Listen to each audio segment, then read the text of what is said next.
Hello everybody and welcome to Dao De Jing Chapter 7. Let's go. The heaven is vast and the earth is ancient. That heaven and earth are so boundless and old is because they don't create for themselves. That's why they have existed for so long. Thus it is with the sages. They put themselves behind and end up in front. Not concerned with their existence they live. Is it not because they are so unselfish that they can achieve themselves?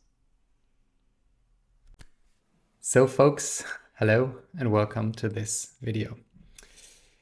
Let's talk about chapter 7. The heaven is vast and the earth is ancient. That heaven and earth are so boundless and old is because they don't create for themselves. Yeah, we have to take those three lines together to understand what they mean. Of course, the heaven is vast. Well, that's obvious. And the earth is ancient. That's very obvious as well. And now comes the reason for that heaven and earth are so boundless and old is because they don't create for themselves. And this is beautiful. This is beautiful because it points to this deep truth that whenever we do something for someone else, it is more rewarding emotionally than getting something done for ourselves, which is very interesting. But it's a psychological fact, which is very clear, that if I give a present to you, it makes me happier than getting a present for myself. Isn't that interesting?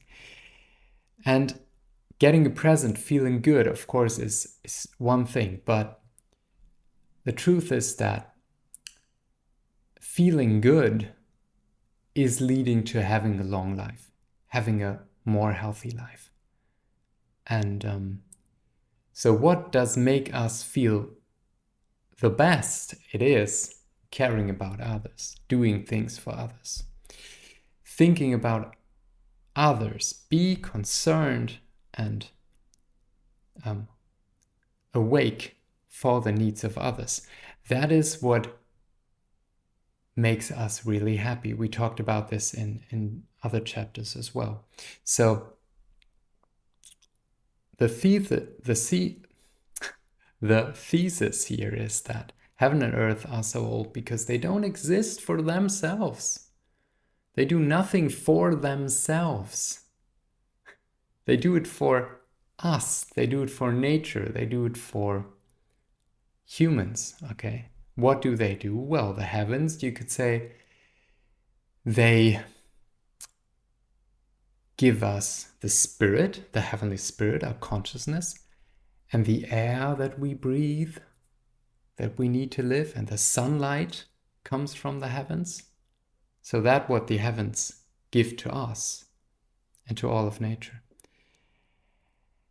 And of course, the earth gives us all the food we eat, and the animals eat from nature, and then we eat the animals. So everything we eat, all the substance we consume comes from the earth, from the great yin, from Mother Earth. Okay.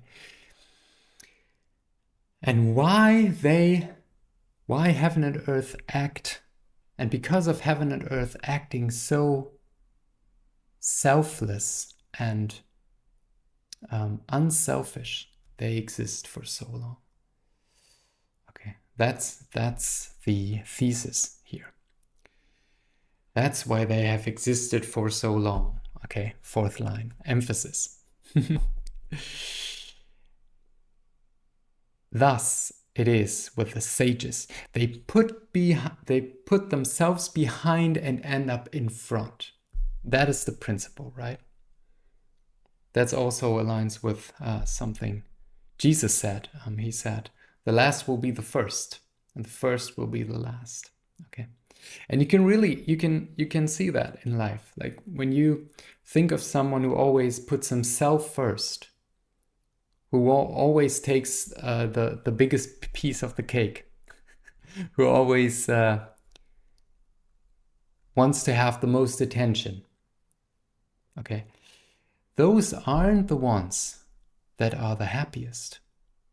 They never are. Because they're always fighting. They're always anxious. And they always look to get the most. They're always scared of being left behind. But ironically, that's why they are left behind in a way. They don't have many friends. Those aren't people that are very likable. And of course, they end up getting sick very often because being anxious, being selfish, being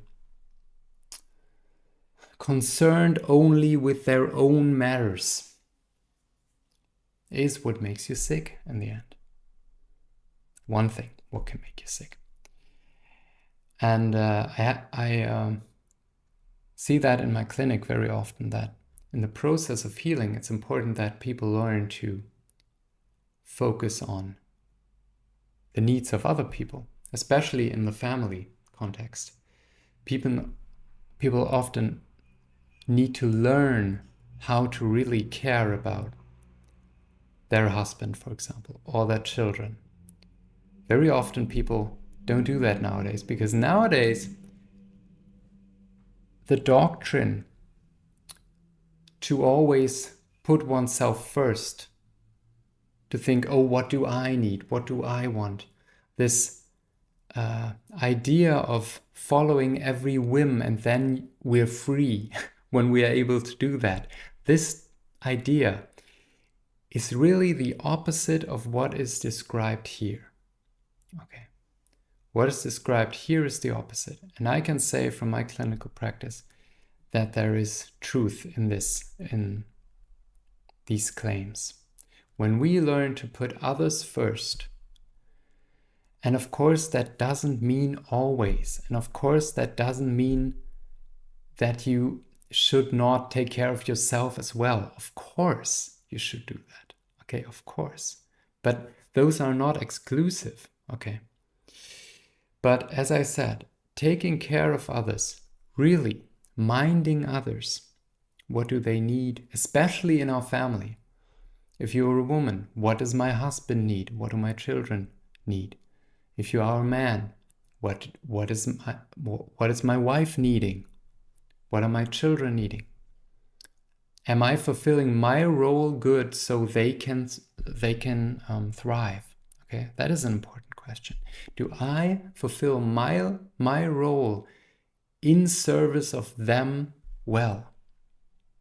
Okay, because that is what makes us happy.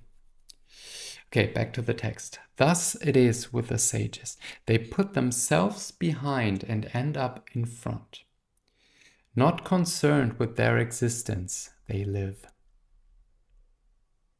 Okay, this text goes even further. Not concerned with their existence, they live.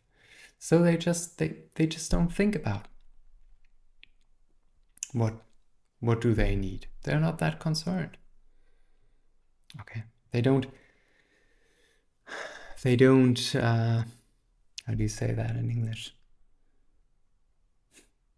I don't know.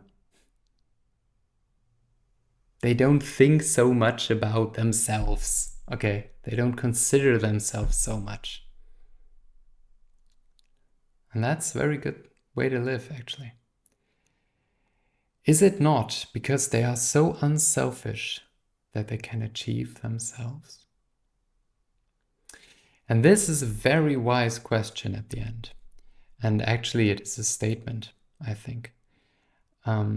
Because by not being selfish, by looking at others, by maybe give up something to be in the service of others, in doing that, we achieve being the best version of ourselves.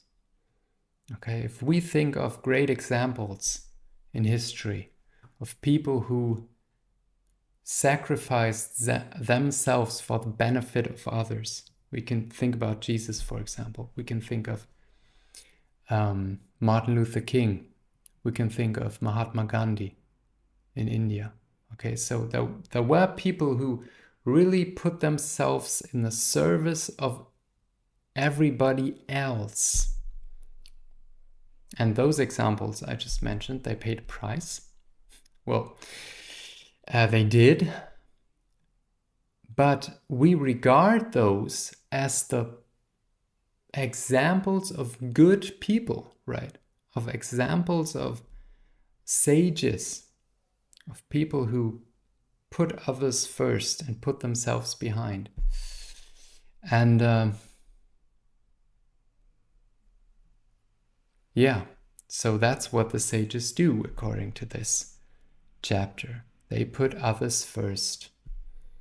And by that, they become the exemplifications of good. They become the archetype of good, of a sage, of a holy person, right? So they achieve the highest goal you can achieve as a human being. Okay. Yeah, so not being selfish, putting oneself in the service of others makes us become the best version of ourselves.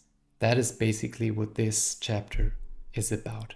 That we imitate heaven and earth in their generosity towards all the beings that are alive on this earth. Okay, and when we imitate that, when we put ourselves in service of others, it benefits us. Okay, we grow, we become better human beings, more virtuous, more useful, more in the service of the great Tao. Yeah, okay, that's it for the 7th chapter. I hope you enjoyed it. And if you like this kind of content, please subscribe to this channel. And we will see each other again in the next video. Bye-bye.